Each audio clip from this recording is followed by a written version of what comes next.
मोहन नगर गाँव में सुदेश, जिसकी 2 बेटियां थीं, अपनी दोनों बेटियों की शादी अपने जिगरी दोस्त विष्णु के दोनों बेटों से करवा देता है। एक दिन, अरे कोई है क्या? अरे बहुओं कहाँ हो? जरा कोई मुझे एक कप चाय देगा क्या? दिन के 12 बज गए हैं।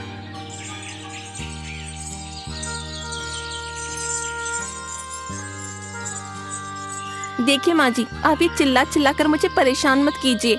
आपको पता है ना कि 5-6 दिन वो राजू नौकर नहीं आया है। सुबह सुबह ही घर के आदमियों के लिए मुझे खाना बनाकर देना होता है, इसलिए मैं बहुत परेशान हूँ। अरे बहू, मैंने सुबह से कुछ नहीं खाया है, मेरा सिर घूम रहा है।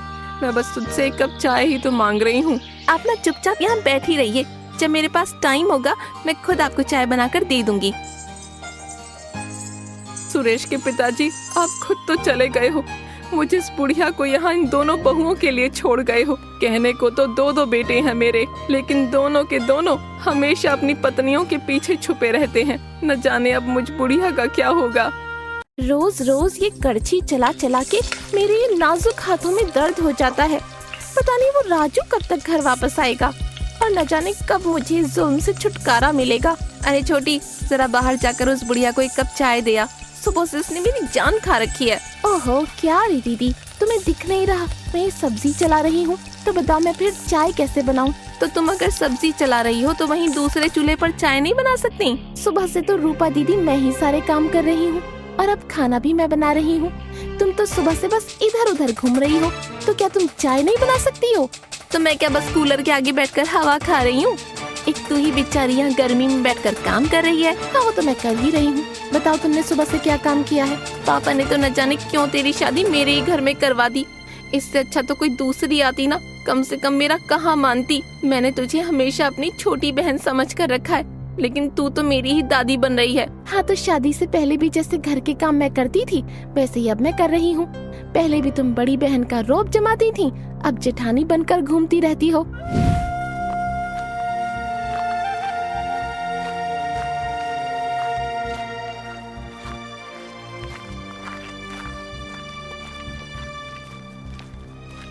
हे भगवान, कितनी गर्मी हो रही है। अब क्या करूं मैं? यहाँ मुझे कोई बाहर दिखाई नहीं दे रहा है। अब कैसे बोलूं कि मुझे अपने यहाँ काम पर रख ले। माखन काम की तलाश में घूम ही रहा होता है, तभी उसे रूपा और मीरा के लड़ने की आवाज सुनाई देती है। अरे, ये इस घर में से इतने जोरों की चिल्लाने की आवाज क्यों आ रही है? मुझे जाकर देखना होगा। तो तुम अगर सब्जी चला रही हो तो वहीं दूसरे चूल्हे पर चाय नहीं बना सकती? सुबह से तो रूपा दीदी मैं ही सारे काम कर रही हूँ और अब खाना भी मैं बना रही हूँ। तुम तो सुबह से सच बताओ दीदी, तुमने 5-6 दिन से किया ही क्या है? सारा काम तो मैं ही अकेले कर रही हूँ। ना ना, मैंने तो इतने दिन से कुछ काम किया नहीं, बस तू ही तो अकेली यहाँ सारा काम करती है।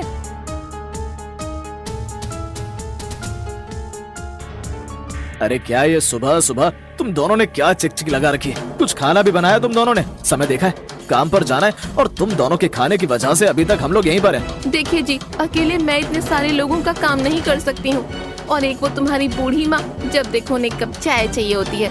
मैं सुबह से काम कर करके थक चुकी हूँ। जीजा जी, ये सामने तो तुम मुझे नीचा झुका रही हो। रोज सुबह शाम का खाना मैं अकेले बनाती हूँ। बताओ भला तुम कौन सी मेरी मदद करती हो? चुप करो तुम दोनों, मैं तो तुम दोनों की बकबक सुनकर थक गया हूँ। कहने को तो दोनों सगी बहनें हो, लेकिन जब देखो झगड़ती रहती हो। हाँ तो भैया, मुझे भी ये सब अच्छा नहीं लगता है कि अकेले मेरी बीवी ही इतने सारे लोगों का खाना बनाए। इससे तो अच्छा है कि हम लोग अब अलग अलग ही हो जाते हैं, जिससे सारी झंझट ही खत्म हो जाएगी। तो क्या देवर जी, तुम मुझे धमकी दे रहे हो? अगर तुम्हारी रसोई अलग हो गई तो तुम्हें रोज भूखा ही रहना पड़ेगा। भाभी, आप चिंता मत करो, हमें जो करना होगा हम वो कर लेंगे। इन सबको लड़ते देख माखन बोलता है। अरे अरे राम रे, ये लोग एक ही घर में रहकर आपस में कैसे लड़ाई कर रहे हैं? अरे तो देरी किस बात की है, कर दो रसोई को अलग अलग। सबको ऐसे लड़ते देख सुरेश की माँ भी वहाँ आ जाती है। अरे बेटा, तुम लोग जब ऐसे ही अलग अलग हो जाओगे तो मेरा क्या होगा? मैं अब इस बुढ़ापे में कहाँ जाऊंगी? अब क्या तुम लोग मुझे वृद्धाश्रम भेज दोगे? अरे नहीं माँ, तू ये कैसी बातें करती है? तू मेरे साथ ही रहेगी। क्यों जी, हम ही सासू माँ को क्यों रखें? हम बड़े हैं तो क्या इन छोटों को भी तो अपनी जिम्मेदारी समझनी होगी? हाँ हाँ, कोई नहीं, माँ को हम रख लेंगे, हमें कोई दिक्कत नहीं है। उन सब की बातें सुनकर माखन भी वहीं अंदर आ जाता है। आप लोग ये क्या कर रहे हो? एक बूढ़ी औरत के सामने उसके घर में बंटवारा कर रहे हो? अरे तू कौन है और यहाँ किसी से बिना पूछे अंदर कैसे आ गया? हाँ, और तू क्या जानता है हमारे बारे में कि यहाँ चल क्या रहा है? बस ऐसे यहाँ अंदर मुंह उठाकर आ गया तू? मैं तो बस यहाँ से जा रहा था तो आप सबके लड़ने की आवाज सुनाई दी, तो बस इसीलिए मैं यहाँ अंदर आ गया। अच्छा, तू तो यहाँ ऐसे घुस के आ गया जैसे तू हमारे घर की इस परेशानी को खत्म कर देगा। वैसे मालकिन, अगर आप लोग बुरा ना माने तो जब तक आपके घर का नौकर नहीं आ जाता है तो जब तक क्या मैं आपके घर में काम कर सकता हूँ? अरे हम तो तुझे जानते भी नहीं है और तुझे ऐसे ही कैसे अपने घर पर काम पर रख ले? हाँ, अरे मालिक, शुरुआत में तो कोई एक दूसरे को नहीं जानता है, लेकिन जब मैं इस घर में रहूंगा तो मैं आप लोगों को जान लूंगा और आप लोग मुझे बताइए अगर मेरी बात सही है तो मैं आज क्या अभी से ही आपके यहाँ के सारे काम कर सकता हूँ। अरे रूपा दीदी, क्यों ना हम इसे यहाँ रख लें, ये फिर हमारे घर के सारे काम कर देगा। हाँ, तुम सही कह रही हो। अरे वैसे तेरा नाम क्या है? मालकिन, मेरा नाम माखन है। देख भाई, हमें घर में खाना बनाने वाला और घर के काम करने वाला बस एक ही चाहिए और तनख्वाह भी हम ज्यादा नहीं दे सकते। अगर तू ये सब कर सकता है तो ठीक है, नहीं तो तू जा सकता है। अरे मालकिन, आप चिंता मत कीजिए, आप मुझे जितनी भी तनख्वाह प्यार से देंगी मैं वो रख लूंगा। अब आप सब जाइए और आराम कीजिए, आप सब सुबह से थक गए होंगे, मैं यहाँ रसोई का सारा काम संभाल लूंगा। अरे भाई माखन, मैं दफ्तर के काम में बहुत उलझ गया था तो इसीलिए खाना बनाने के लिए कोई भी साग सब्जी नहीं लेकर आया हूँ। अरे मालिक, आप परेशान क्यों होते हैं? घर के अंदर अभी जो भी है मैं उसी से ही इतना अच्छा खाना बना दूंगा, आप लोग परेशान मत होइए। थोड़ी ही देर में माखन सबके कमरों में सबके लिए चाय दे आता है। बड़ी मालकिन जी, ये लीजिए आपके लिए एक कप गर्मा गर्म चाय। माखन, तुम मेरे लिए चाय तो बना कर ले आए हो, लेकिन तुम्हें ये थोड़ी पता होगा कि मुझे कैसी चाय चाहिए होती है। अरे बड़ी मालकिन जी, आप परेशान मत होइए, मुझे पता है कि आपकी अब उम्र हो गई है और बढ़ती उम्र में तो कितनी सारी बीमारियां भी हो जाती हैं, जैसे बीपी, हाई शुगर, ये सब बीमारियां। इसीलिए मैं आपके लिए बिना चीनी की चाय बनाकर लेकर आया हूँ। अरे वाह, तू तो बहुत ही समझदार है। तूने इतनी जल्दी हम लोगों की सारी परेशानियों को खत्म कर दिया और तुझे इतनी जल्दी सब पता लग गया कि हमें क्या पसंद है और क्या नहीं। अरे बड़ी मालकिन, मैंने कहा था ना कि साथ में रहेंगे तो हम एक दूसरे को अच्छे से पहचान लेंगे।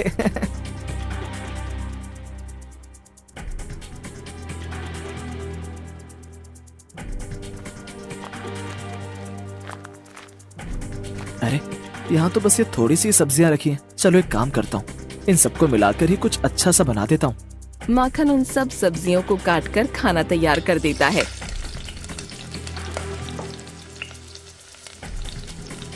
और सबको डाइनिंग टेबल पर बिठाकर खाना परोस देता है।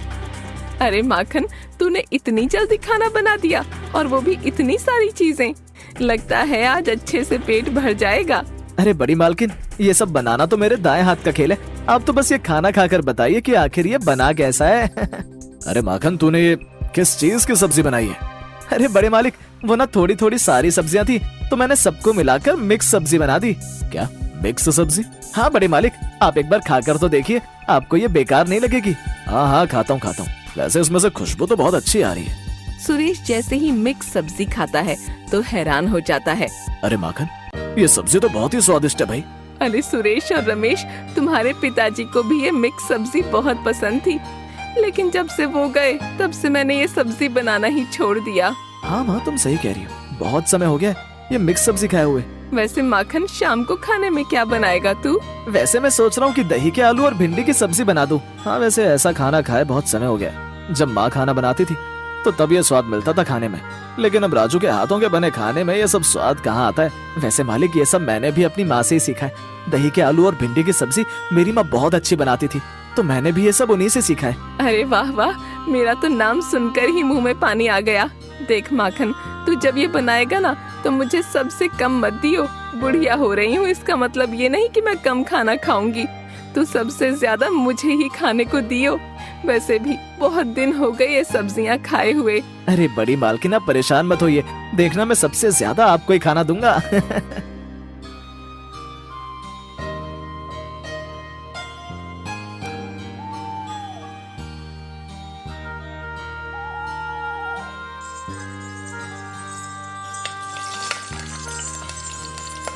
अरे मालकिन, आप यहाँ, आपको कुछ चाहिए था तो आप मुझे आवाज लगा देती, मैं वो खुद लेकर आ जाता।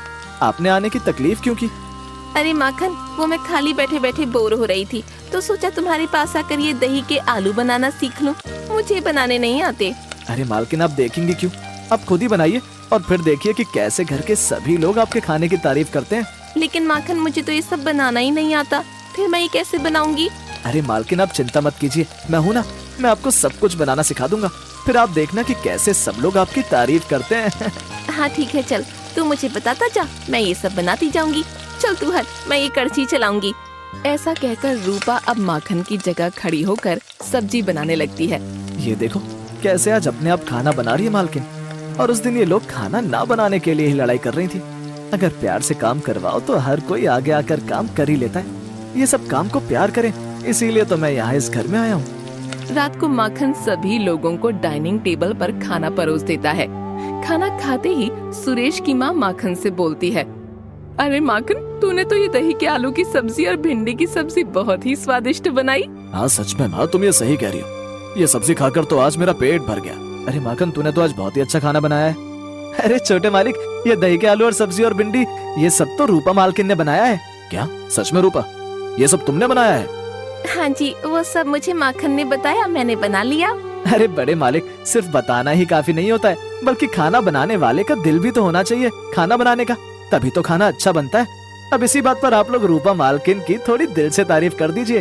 वैसे भाभी, आप इतना अच्छा खाना बनाती हो, ये तो हम में से किसी को पता ही नहीं था। हाँ छोटे मालिक, रूपा मालकिन के इस हुनर के बारे में तो यहाँ घर में किसी को भी नहीं पता था। सारे घर वालों को रूपा की तारीफ करते देख मीरा अपने आप से बोलती है, ये रूपा दीदी ने तो सबके मन में अपनी तारीफों का जाल बुन दिया। अब घर में सब मेरी तारीफ करें, इसके लिए मुझे भी कुछ करना होगा। मुझे भी अब खाना बनाना होगा। अरे माखन, अब तूने रूपा दीदी को खाना बनाना सिखा दिया, तो अब तो कल से मुझे भी खाना बनाना सिखा दियो। आखिर मुझे भी तो खाना बनाना आना चाहिए। अरे क्यों नहीं छोटी मालकिन, मैं कल से ही आपको खाना बनाना सिखा दूंगा। आप बस प्यार से खाना बनाकर घर वालों को खिलाएंगी तो इससे ज्यादा अच्छा और क्या होगा मेरे लिए। हाँ हाँ ठीक है माखन, मैं कल सुबह तुझे घर की सारी सब्जियां खरीद कर लाकर दे दूंगा। हम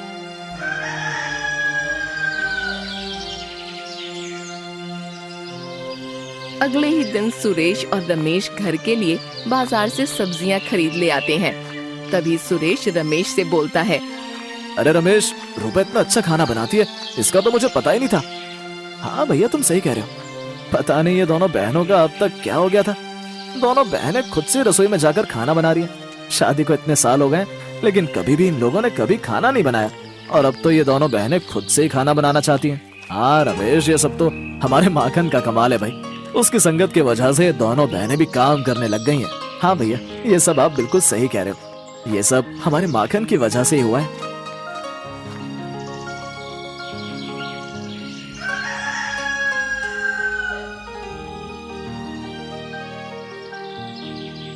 ऐसे ही कुछ दिन बीत जाते हैं। एक दिन रूपा और मीरा माखन से बोलती हैं, अरे माखन, तुम्हें यहाँ आए हुए अभी कुछ ही दिन तो हुए हैं और हमें ऐसा लगता है कि तुमको हमारे साथ रहते हुए कितने साल हो गए। हाँ रूपा दीदी, आप सही कह रही हैं। माखन, तुमने हमारे घर के सारे काम करने सिखा दिए हमें। अब तो तुम्हारा यहाँ इस घर में कोई काम नहीं है।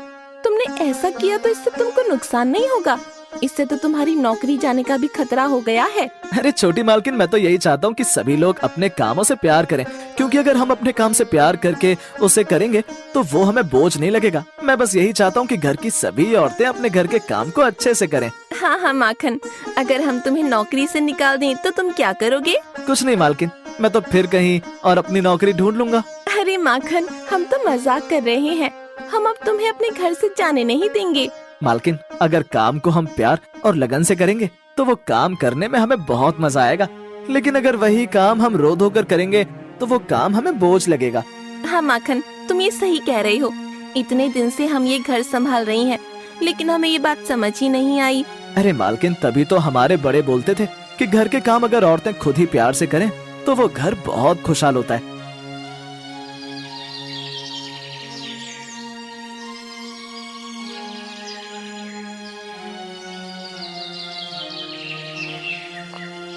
अगले ही दिन माखन घर से सबको बिना बताए चला जाता है।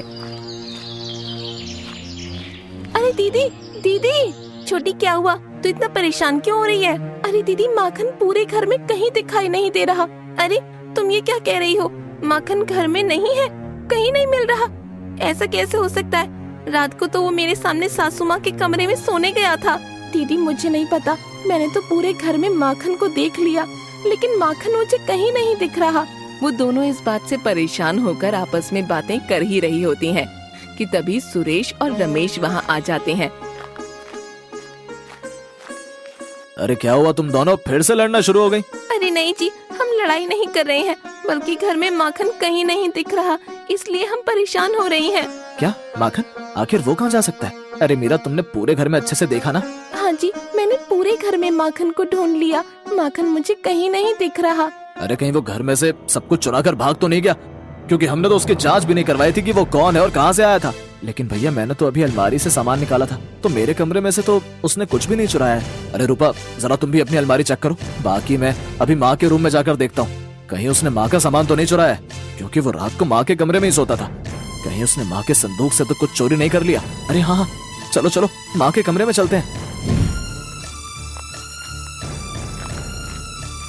अरे माँ, तुम्हें पता है क्या कि माखन कहाँ है? उसे पूरे घर में ढूंढ लिया है, वो हमें कहीं दिख नहीं रहा है। एक बार तुम अपना संदूक चेक कर लो, कहीं वो उसमें से सामान चुरा कर भाग तो नहीं गया है। सुरेश के इतना कहने पर सुरेश की माँ सुरेश को वो चिट्ठी दे देती है। बड़ी मालकिन, मैं अब यहाँ से जा रहा हूँ। यहाँ इस घर में तो मैंने सब कुछ ठीक कर दिया है, अब किसी और के घर में जाकर उनकी गृहस्थियों को ठीक करता हूँ। वैसे तो अब कभी भी इस घर में वापस में नहीं आऊंगा, लेकिन अगर कभी आप लोगों को मेरी याद आए तो आप लोग लड़ाई करना शुरू कर देना।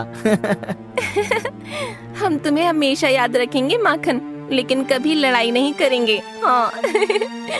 ये बात सुनकर घर के सभी लोग हंसने लगते हैं।